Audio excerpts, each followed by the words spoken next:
നമുക്ക് നിങ്ങളുടെ വാചകങ്ങൾക്ക് വലിയ വില ഈ നാട് നൽകാറുണ്ട്. നിങ്ങൾ എന്നൊക്കെ ഈ നാടിന് വേണ്ടി സംസാരിച്ചിട്ടുണ്ടോ അന്നൊക്കെ. പക്ഷേ നമ്മൾ ഇങ്ങനെ ഒരു വലിയ മെഗാസ്റ്റാർ സ്റ്റാർഡത്തിലേക്ക് ഇങ്ങനെ നിൽക്കുമ്പോൾ നമ്മൾ മനസ്സിലാക്കേണ്ട ഒരു കാര്യമില്ല, ആത്മാഭിമാനം എന്ന് പറയുന്നത് എല്ലാവർക്കും ഉണ്ട്. മമ്മൂട്ടി ഇന്നലെ റഫീഖിനെ CPM ജില്ലാ സെക്രട്ടറിയെ ഒറ്റപ്പെടുത്തി പറഞ്ഞത് വലിയ രീതിയിൽ വിമർശനങ്ങൾക്കും കോൺഗ്രസ്സുകാർ അനുകൂലിച്ചും ഒക്കെ വരുമ്പോൾ ഒരൊറ്റ കാര്യമേ പറയാനുള്ളൂ. മീഡിയയുടെ മുമ്പിൽ വെച്ച് ഒരു മനുഷ്യൻ ഇങ്ങനെ ചേർന്ന് നിൽക്കുമ്പോൾ നിങ്ങൾ എൻ്റെ കൂടെ വരേണ്ടതില്ല, മാറി നിൽക്കണം എന്ന് പറയുമ്പോൾ അദ്ദേഹത്തിനും ഉണ്ടാവില്ലേ ആത്മാഭിമാനം? CPM ജില്ലാ സെക്രട്ടറിയാണ്, അദ്ദേഹം ഒരു ക്രെഡിറ്റ് എടുക്കാൻ നോക്കി. ഇതെല്ലാം രണ്ടാമത്തെ വിഷയമാണ്. നിങ്ങളെ ഈ സമൂഹം നോക്കി നിൽക്കുന്നു. നിങ്ങൾ ഈ സമൂഹത്തെ വലിയ രീതിയിൽ ഇൻഫ്ലുവൻസ് ചെയ്യാൻ സാധ്യതയുള്ളയാളാണ്. വയനാട് ടൗൺഷിപ്പിൽ മമ്മൂട്ടി വന്നതോടുകൂടി ലോകം മുഴുവൻ ഇത് അറിയുകയാണ് എന്ന് P രാജീവ് വളരെ രീതിയിൽ ആശംസാവഹമായ പ്രസ്താവന നടത്തിയതുകൂടി മമ്മൂട്ടി നിങ്ങൾ കേൾക്കേണ്ടതായിട്ടുണ്ട്. P റഫീഖ് എന്ന് പറയുന്ന ആ ഒരു മനുഷ്യനെ നിങ്ങൾ പറഞ്ഞത് വലിയധികം തെറ്റായി പോയി എന്നുള്ളതാണ്.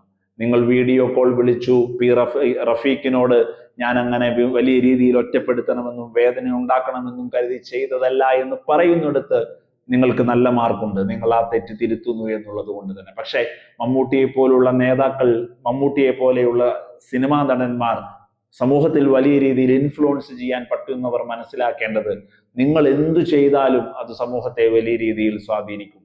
നിങ്ങൾ ഏതെങ്കിലും ഒരാളെ വിമർശിക്കുന്നെങ്കിൽ, നിങ്ങൾ ഏതെങ്കിലും ഒരാളെ പ്രശംസിക്കുന്നെങ്കിൽ, നിങ്ങൾ ഒരാളോട് അപമര്യാദയായി പെരുമാറുന്നതെങ്കിൽ ഒക്കെ അത് വലിയ രീതിയിൽ ഇമ്പാക്റ്റ് ഉണ്ടാക്കുന്ന കാര്യം കൂടിയാണ്.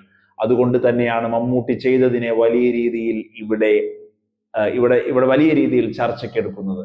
CPM സൈബറിടങ്ങൾ വന്ന് വെറുതെ അറ്റാക്ക് ചെയ്യുന്നതല്ല മമ്മൂട്ടിയെ.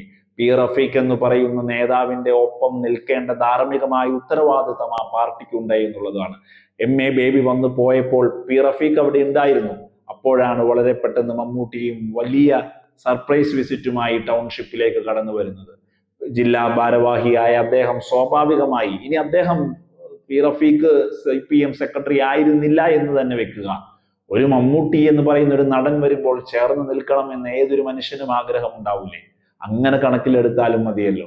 പിന്നെ മമ്മൂട്ടിക്ക് ഒരു സ്റ്റേറ്റ്മെന്റ് പറയണമെങ്കിൽ സിമ്പിളായി പറയാൻ എത്ര അനവധി പ്ലാറ്റ്ഫോമുകളുണ്ട്.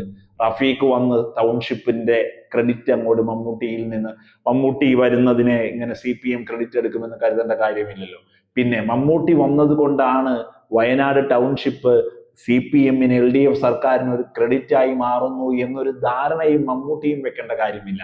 മമ്മൂട്ടി ഒരു പരാമർശം നടത്തിയാൽ കൂടുന്നതോ കുറയുന്നതോ അല്ല LDF സർക്കാർ കഴിഞ്ഞ 10 വർഷം ഈ നാട്ടിൽ ഉണ്ടാക്കിയെടുത്തിരിക്കുന്ന ആത്മവിശ്വാസത്തോടെയുള്ള പ്രവർത്തനങ്ങളും വികസനങ്ങളും എന്നുള്ളത്. അതുകൊണ്ട് തന്നെ മമ്മൂട്ടിക്ക് ഒരു കാരണവശാലും പറയേണ്ടിയിരുന്നില്ല ആ സ്റ്റേറ്റ്മെന്റ് എന്ന് വളരെ കൃത്യമായി നമുക്ക് പറയാൻ സാധിക്കും.